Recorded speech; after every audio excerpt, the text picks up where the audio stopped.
속 시원한 정보 나눠주시길 기대해 보겠습니다. 어떤 얘기해 주실 건가요? 네, 그 질문 하나 드리고 싶은데 주디님은 이제 금융 상품을 가입할 때 가장 중요하게 고려하시는 부분이 어떤 부분이시죠? 금융상품 가입할 때 일단은 지금의 내 현금 흐름을 방해하지 않는가, 부담을 주지 않는가 이런 부분도 좀 고려하는 것 같고요. 나중에 일단 쓸모가 있어야죠. 네. 정리를 해보면 가성비. 네, 가성비. 어.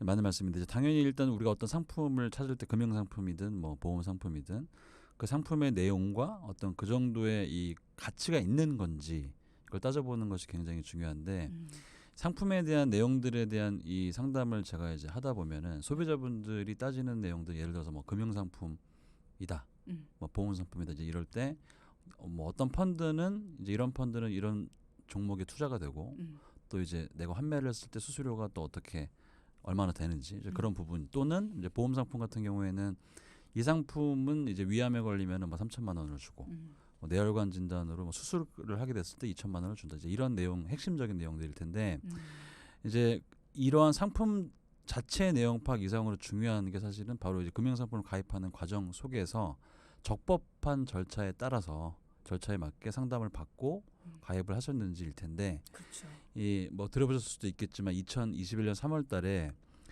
금융소비자보호법이 이제 시행이 됐거든요. 그래서 오늘은 금융상품을 가입을 할 때 이제 소비자 입장에서 고려사항, 보험 상품을 가입할 때 또 보험 상품에만 적용이 되는 이 고지 의무 사항, 이제 이와 관련된 부분을 말씀드리고자 하니까요. 이제 집중해서 들어보시면 도움이 되실 것 같습니다. 네. 우리가 보통 상품에 가입을 할 때 혜택이 어떠냐 이런 부분에 관심을 갖게 되잖아요. 뭐 수익률은 얼마나 좋은지 그리고 또 보험 상품이라면 보장 범위가 얼마나 넓은지 뭐 이런 부분. 근데 전에도 설명을 해주셨고 또 저희도 여러 번 짚었던 것처럼 보험에 가입을 할 때 계약 전 알릴 의무 또는 고지 의무 뭐 이렇게 얘기를 하는데 이게 보험 상품에만 해당이 되는 내용이죠? 네, 그렇죠. 이게 정확히 알고 계시는데 이제 고지 의무라고 함은 보험 상품을 가입할 때 소비자가 보험사에 알려야 되는 건강과 관련된 고지사항이에요. 그래서 방금 주디님 말씀하신 것처럼 일반 금융상품은 이제 보험 상품도 마찬가지로 다 어떤 돈과 관련된 이런 뭐 어기에 해당이 되면 뭐 얼마를 주고 이제 이런 내용들이 이제 주를 이루는데 보험 상품은 이제 그게 그 지급하는 사유가 건강과 관련이 있기 때문에 거기에 대한 이제 핵심적인 질문들을 이제 하게 되는 것이죠. 그래서 이 가입자에게 보험회사는 또 그 지급 사유가 발생이 되면은 거기에 적합한 적당한 이제 그 사전에 청약이 된 그 금액을 지급해야 되는 의무가 있고 그렇죠. 반대로 가입자도 이 계약을 체결할 당시에 고지사항을 부실하게 하면 안 된다. 그러니까 정확하게 하셔야 될 그 의무가 있다는 것인데 이게 왜 중요하냐 하면 상법 제 651조에 보면은 소비자가 고지 의무를 뭐 위반했을 때 보험회사는 그 사실을 안 날로부터 1개월 이내 또는 이제 계약을 체결한 날로부터 3년 이내인 경우에 이제 이걸 알게 되면 계약을 강제로 해지할 수 있다라고 정하고 있기 때문인데요. 일단 표현상으로 보면은 좀 소비자에게 위협을 가하는 것처럼 들리실 수 있는데 더 중요한 부분이 이제 보험을 가입하실 때 과거 5년 이내에 뭐 투약 이력이나 수술, 입원력 또는 뭐 암 뇌졸중 같은 중대 질병 치료력을 다시 한번 스스로 확인해 보시고 가입이 가능한 상품을 선택하는 게 좋다는 겁니다. 그렇군요. 네. 근데 보통 어제 저녁에 무슨 음식 먹었지? 나 어제 저녁 메뉴가 뭐였더라? 이렇게 기억이 좀 가물가물할 때도 그렇죠. 사실 많잖아요. 5년 전의 이력까지 생각을 해내라라고 하면 좀 너무한 거 아닌가 싶긴 하거든요. 이게 소비자 입장에서 보면 이게 일부러 내가 감추려고 감추는 게 아니라 깜빡했거나 아니면 진짜 기억이 나지 않아서 고지를 하지 않을 수도 있는 건데 이런 경우는 어떻게 해야 됩니까? 참 그렇죠. 그 어제 저 참치를 먹었는데 전 기억 안 나요. 기억 안 나시죠? 대부분 이제 제가 상담을 실제로 그래서 하다 보면은 아니 말씀하신 것처럼 어제 일도 기억 안 나는데 5년의 이력이잖아요. 이제 그래서 보통은 이제 그 가입을 할 설계사분들이 상담을 하면서 이제 물어봐요. 소비자의 과거 병력과 치료력 그리고 현재는 어떤 상태이신지 이런 걸 이제 물어보게 되는데 거기에 따라서 충실하게 답변을 하시면 돼요.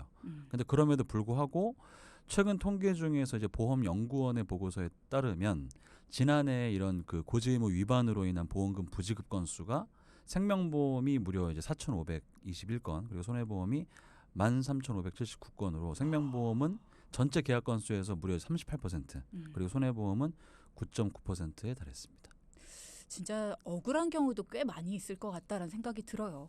그럼 소비자들이 고지 의무를 충실히 이행하지 않은 특별한 이유가 있습니까? 네.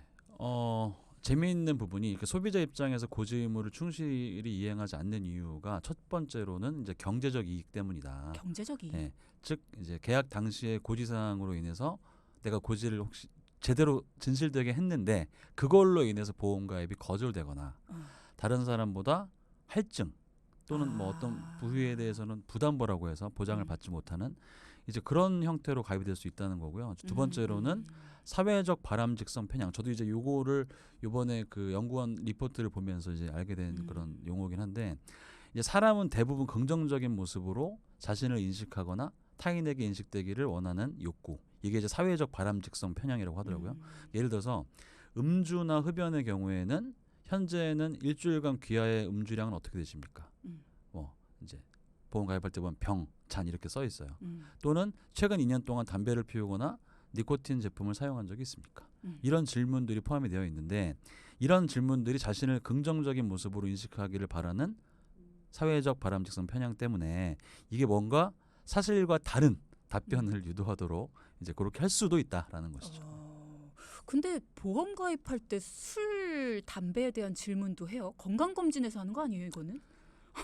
저는 몰랐네요. 이런 부분까지 물어보는지. 질문지에 이제 있어요. 뭐 8번 네, 음주량에 대한 뭐 키 몸무게 이런 거 뭐 BMI 비만 지수 체크하는 건 기본이고 자 이제 근데 설계사분들이 뭐 이렇게 그냥 사전에 만나기 전에 그런 정보를 대략은 알 수도 있잖아요. 그래서 그 질문을 생략하고 이제 하는 경우도 있을 수 있겠죠. 별다문.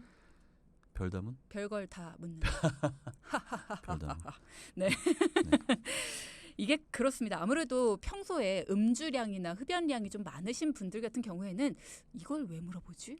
술 많이 마신다고 뭔가 좀 안 좋은 거를 나한테 적용하려고 하나? 뭔가 흡연량 많다고 나 뭐 꺼리게 하나? 뭐 이런 거? 좀 꺼려질 수 있을 것 같아요. 그렇죠. 이런 질문들이. 네. 그리고 사실 개인적인 프라이버시까지 침해당하는 게 아닌가? 뭐 이런 생각이 들 수도 있을 것 같고요. 그렇죠. 저도 상담을 많이 하지만 지금까지 상담을 하면서 나 일주일에 소주 5병 먹는다 이렇게 얘기하신 적 한 번도 못 봤어요. 보통 제가 많이 드시는지 아는 분도 한 병 정도 뭐 그렇게 대부분 이제 그런 게 사회 뭐 그 바람직성 편향 이런 것 때문에 그런 건데 그래서 보험연구원 자료에 따르면은 소비자가 어떤 문제에 행동을 했는지에 대한 단순한 여부를 묻기보다는 오히려 그런 행동을 한다고 전제하고 이런 걸 전제한 다지선다형 질문을 구성해야 한다라고 이제 주장하시는데 앞으로는 이제 예를 들어서 뭐 음주의 경우에는 각 주류에 대한 음주량은 일주일에 평균적으로 어느 정도입니까?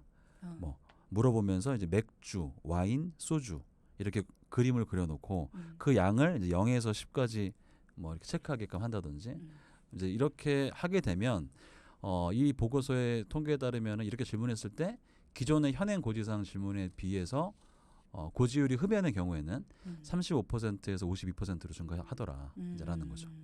뭐 질문 방식을 바꾼다는 게 어떤 의미인지는 알 것 같습니다만 고지사항이라는 게 아무래도 개인의 프라이버시이지만 중요한 사항이기 그렇죠. 때문에 상품 가입 전에 보험회사에 알려야 된다라는 거.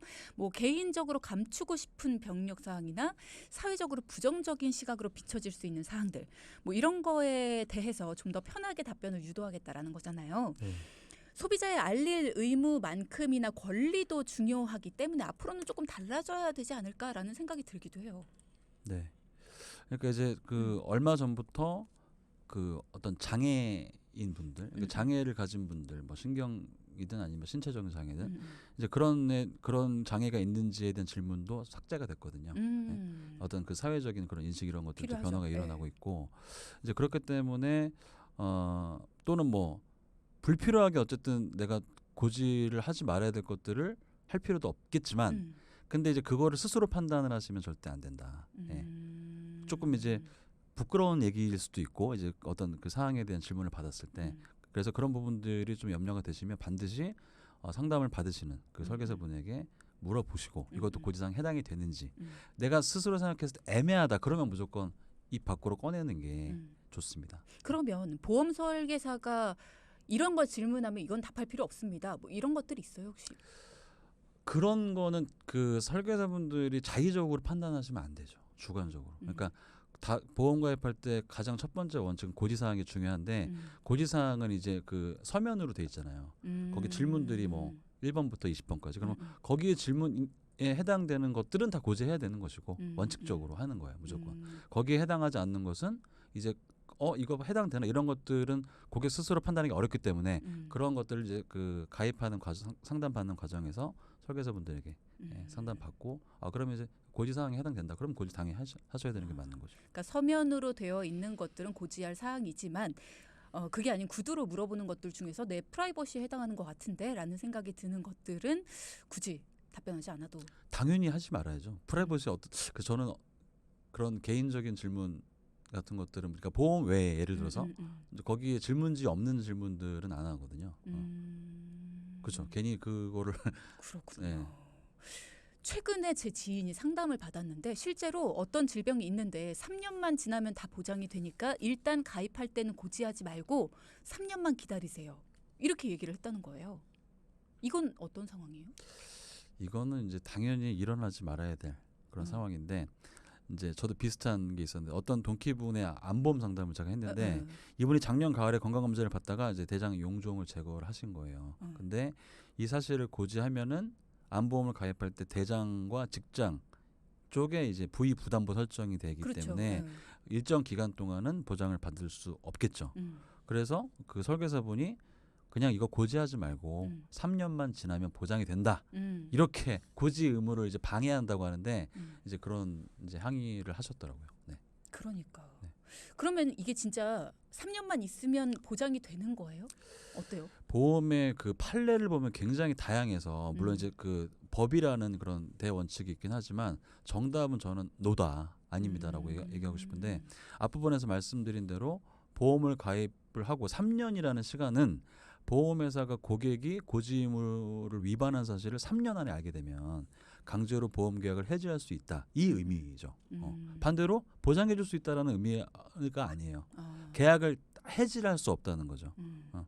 그래서 반대로 보험회사가 위반한 사실을 3년 동안 몰랐으면 계약을 해지 못하는 거지 뭐 보장해 준다 이제 이런 부분들은 아니고 사실 고지 의무 관련해서는 몇 시간을 뭐 제가 강조해도 모자랄 것 같은데 그래서 오늘은 이와 관련해서 두 가지 사항을 꼭 기억하시면 좋을 것 같아요. 첫 번째는 보험 가입 시 내가 가입하는 상품의 고지 의무 사항을 눈으로 직접 확인해 보자. 이게 서면으로 돼 있다 제가 말씀드렸잖아요. 두 번째, 고지해야 될 상황인지 아닌지 애매하면 스스로 답을 내리시지 말고 전문가의 도움을 받자입니다. 이 두 가지만 잘 지키셔도 이 동키 여러분들이 스스로의 권익을 보호하는 데 도움이 되실 거고요. 네.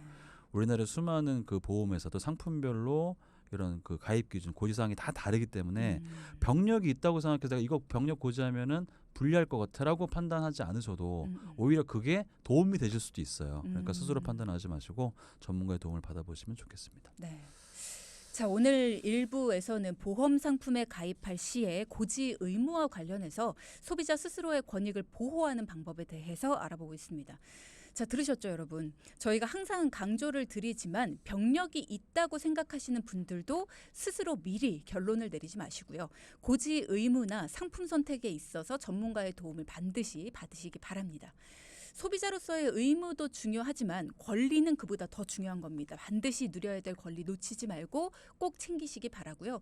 오롯이 소비자의 편에서 동키 여러분의 마음에서 조언해드릴 전문가가 필요하신 분들은 더 이상 망설이거나 주저하지 마시고요. 궁금한 사항도 상담 신청도 모두 문자창으로 함께해 주시기 바랍니다. 샵 0999 단문 50원 장문 100원의 유료 문자창 열려 있고요. 도움 필요하신 분들은 문자창을 통해서 도움 요청해 주시기 바랍니다. 간혹 가다가 그런 경우도 있더라고요. 암 가족력 같은 거를 물어보잖아요. 이제 네. 가입하기 전에 전문가분들이 도움을 드리기 위해서 가족력이 있는지를 물어보는 경우가 있어요. 그런 경우에도 숨기시는 경우가 있더라고요. 혹시라도 불이익이 생길까 봐. 근데 이거는 이제 알릴 의무는 아니지만 그 부분과 관련해서 조금 더 보장을 탄탄히 해드리기 위해서 어떤 가족력이 있으시냐, 뭐 어떤 암을 혹시 뭐 가족력이 있으시냐 이렇게 물어보면 숨기시는 경우도 있더라고요. 네. 네.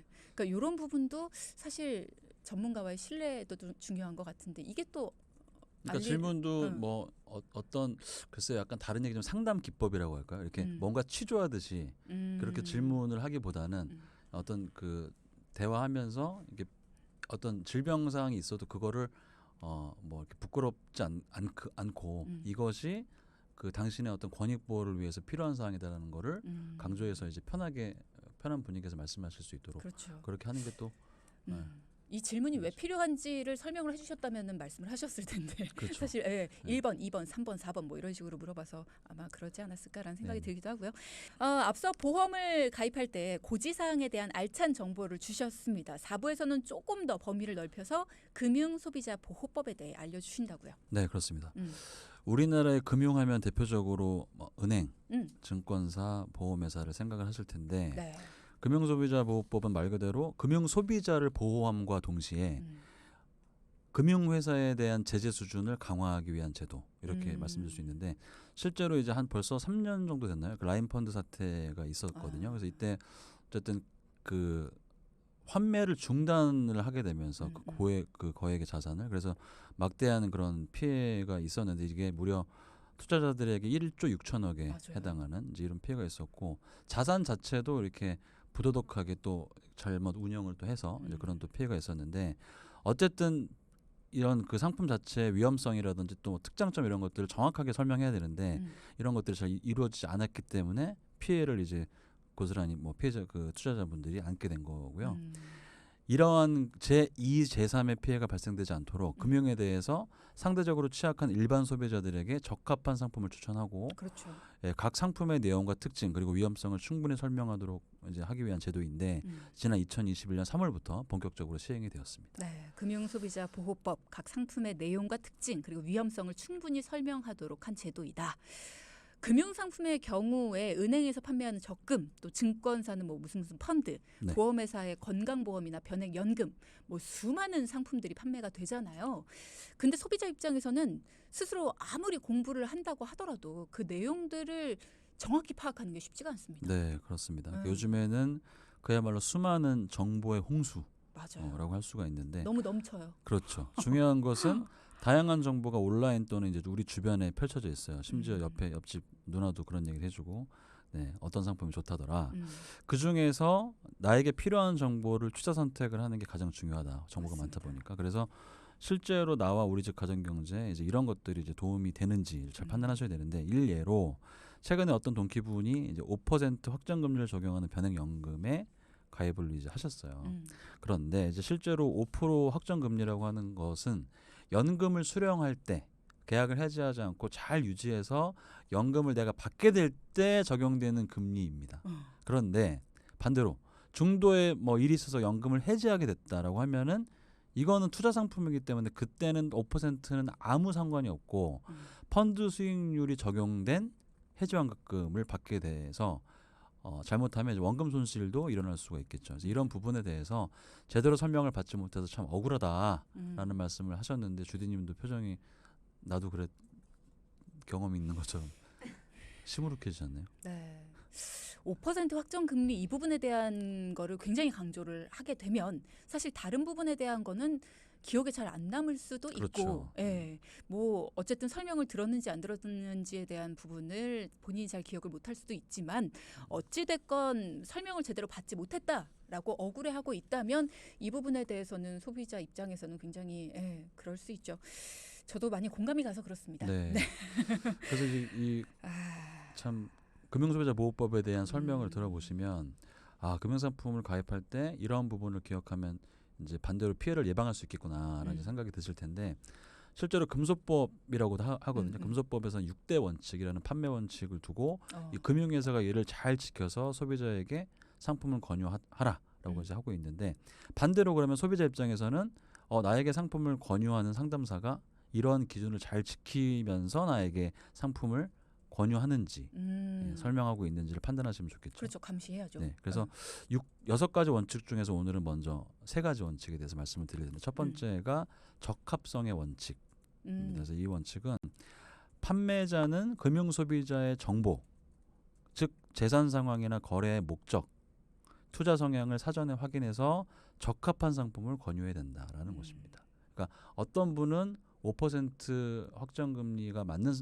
적합한 분이 계시고 또 그런 게 맞지 않은 분도 계신데 5%만 생각하면은 상담하시는 분이나 가입하시는 분이나 거기에 이제 매몰돼서 옳지 않은 걸 선택할 수도 있죠. 그렇죠. 예, 이어서 적정성의 원칙은 적합성의 원칙과 연결이 되는 사항인데 앞서 이제 적합성의 원칙에서 검증을 해보면 소비자가 구매하려는 이제 금융상품이 부적합하다라고 했을 때 이 사실을 소비자에게 사전에 안내해야 된다라고 이제 규정하고 있는 거죠. 그러니까 적합성의 원칙, 적정성의 원칙 용어가 조금 생소할 수 있는데 금융회사 입장에서는 소비자의 입장에서 적합한 상품인지를 우선 생각해야 되고 네. 소비자 역시 이 상품이 내 재정 상황이나 투자 성향에 맞는지 판단을 해야 된다.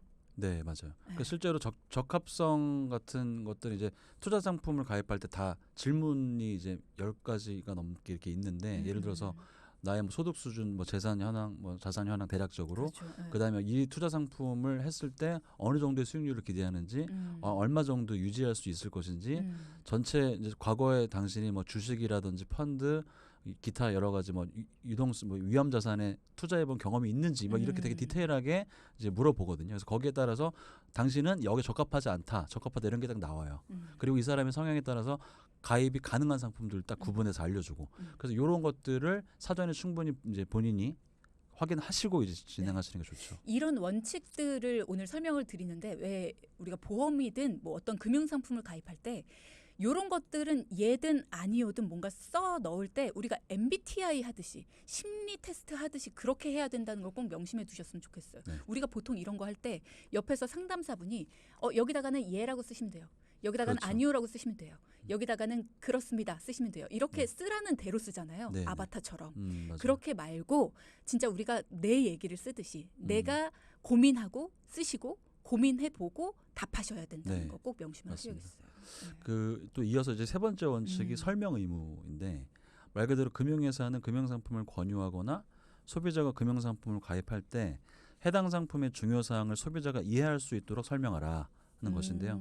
다른 분의 예를 들면은 제가 이제 2012년에 실손의료비가 포함된 종합보험에 가입을 하신 분이 계셨는데 상담을 하다 보니까 이 동기분은 상품의 납입 기간을 이제 20년으로 알고 계신데 이미 이제 가입한 지 11년이 지났어요. 그래서 앞으로 그럼 9년만 더 납입을 하면 이 보험은 이제 완납이 되는구나라고 이제 알고 계시더라고요. 근데 이걸 자세히 보니까 이 말씀에 반은 맞고 반은 틀리더라고요.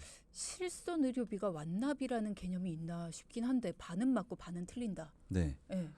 좀 네, 말씀해 주셨는데 보험 증권을 보니까 예를 들어서 진단비라든지 뭐 상해 후유장애 수술비 이런 것들은 20년만 납입하면 완납이 되는데 방금 주님 말씀처럼 실손의료비는 일정 주기로 계속 갱신이 되잖아요. 3년, 5년, 1년 이제 가입 시기에 따라서 네.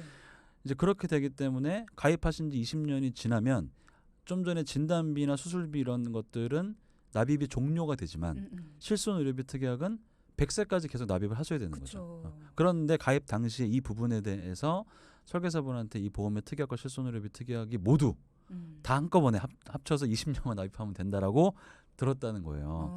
그래서 이제 이런 것들은 당시 녹취록과 같은 뭐 증거를 확인해야 되는데 일단 누구의 잘못을 떠나서 이와 같이 이런 중요한 사항에 대해서는 당연히 소비자에게 정확하게 말씀을 드려야 되고 누차 강조드리지만 소비자 입장에서도 2번이고 3번이고 확인을 하셔야 하는 그런 중요한 부분이다라고 할 수 있겠습니다. 네. 들어도 어려운 게 금융상품인 것 같고요. 오늘 양희승 전문가님 말씀을 들으니까 금융상품은 가입을 하고 유지하는 것도 중요하지만 처음 상품을 선택할 때 특별히 설명을 잘 듣고 나한테 과연 이게 맞는 상품일까? 그리고 이 상품의 장점만 볼 게 아니라 단점은 뭔지 그리고 이 상품의 특징은 뭔지 반드시 꼼꼼하게 확인해보고 가입을 해야겠다라는 생각이 듭니다. 3가지 원칙을 말씀을 해주셨는데 총 6가지라고 하셨어요. 그럼 나머지 네. 3개는 언제? 아쉽지만 다음번 방송 때 제가 아하 예고를 또 해주시는 건가? 워낙 중요하기 때문에 사실 이 부분들만 잘 기억하시면 딱 원칙이 이렇게 금융상품을 선택해야 되는구나라는 이제 딱 원칙이 서실 것 같아요. 그렇군요. 네. 네. 그래서 잘 아시겠지만 이제 방금 말씀하신 것처럼 어떤 이제 모든 일이 꾸준히 같은 일을 해나가는 이런 지속성도 중요하지만 금융상품 관련해서는 이 상품을 선택할 때 무엇보다 가입을 고려하는 초기 시점이 굉장히 중요합니다. 그래서 특히나 1, 2년의 은행 예금이나 적금과 같이 필요할 때 수시 입출금이 또 가능하고 또 사정이 생겨서 중도 해지하더라도 원금 손실이 없이 환금성 높은 상품도 있긴 하죠. 이제 최근에는 많은 분들이 수익성이 높은 금융상품을 이제 찾기 때문인데 이제 오늘 말씀드린 금융소비자보호법과 같은 제도가 소비자의 권익을 이제 보호하기도 하겠지만 그 전에 소비자 스스로도 돈키호테에서 전해드리는 이제 좋은 이런 금융 알찬 정보를 잘 기억해 두셨다가 필요하실 때 요긴하게 사용하시면 좋을 것 같고요. 나머지 중요한 3가지 원칙은 다음 방송 때 이어서 말씀드리도록 하겠습니다. 네. 오늘의 포인트 짚어볼까요? 첫째, 보험 가입 시 고지 의무. 내가 가입한 상품의 고지사항을 다시 확인하고 정확히 고지했는지 알아보자. 네. 둘째, 금융소비자보호법 적합성, 적정성의 원칙에 따라 상품을 권유받았는지 확인해 보자. 네. 오늘 함께해 주셔서 고맙습니다. 네, 감사합니다. 방송 중에 상담해드리는 내용은요. 청취자 여러분의 올바른 투자 판단을 위해 참고로 드리는 말씀입니다. 금융상품 가입이나 해지 같은 판단은요. 스스로의 책임으로 결정하셔야 한다는 점 꼭 기억하시기 바랍니다.